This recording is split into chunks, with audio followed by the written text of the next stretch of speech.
by getting him to say something that is against the majority of the Republican voters at the moment, and then not giving him time to explain why and bring them over to his side. You see, all he gets a chance to do is say what his stand is on the issue.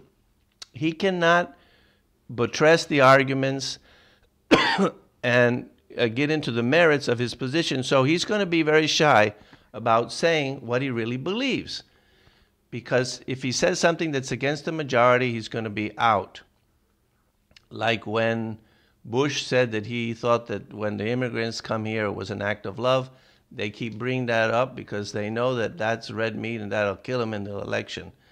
And so this is something that you also want to avoid. You want to avoid making things personal. Anyway, the conflict of interest in the case of CNN is double. They have an agenda, and you will see it when they do the Democratic debate. You'll see the contrast. That's my prediction. And they also have the standard network interest in having high ratings and creating excitement and drama, and who cares about the merits of the issues. Now, the question that I would ask is, why does the GOP accept that format? Why do they permit that? Why don't they have a debate structure that focuses more on the merits and where the candidates control the questions and where the merits of the various issues discussed have a better chance of being thrashed out and the truth has a better chance of prevailing? Because ultimately that's what you need to know, the truth on which policy is better.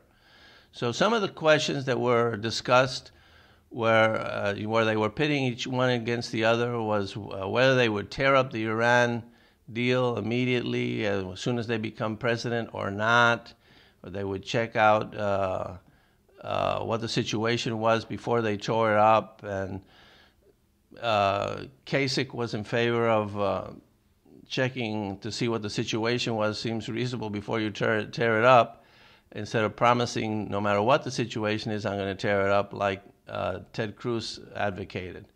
That would be one example. And another interesting question that was raised, and they tried to make it a food fight, but was about marijuana laws and whether you should respect the 10th Amendment. That's what Rand Paul argued for. He was pitted against the New Jersey governor, Christie, and who was trying to defend the idea that he would enforce the federal law regardless and actually would not really respect the 10th Amendment, but he said that his law in New Jersey was fine because they didn't put them in prison immediately. Anyway, he wasn't consistent about being an advocate of the 10th Amendment and letting the states decide it. Another issue that was discussed was Trump's policy to deport everyone. How much would it cost, whether it was reasonable or not, and obviously whether he had a plan or not that made any sense.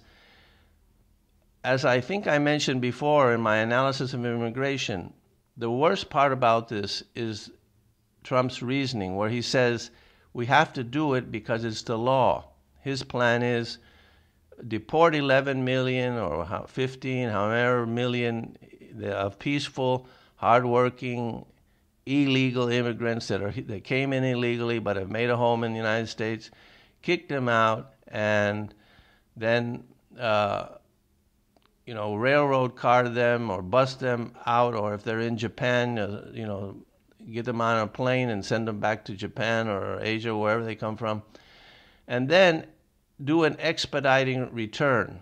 As I said before, if you're going to kick all these people out and bring them back again, why not process them now, like Carson recommended, where he said give them a work permit and check them out and give them time to validate their peaceful, productive living here in America.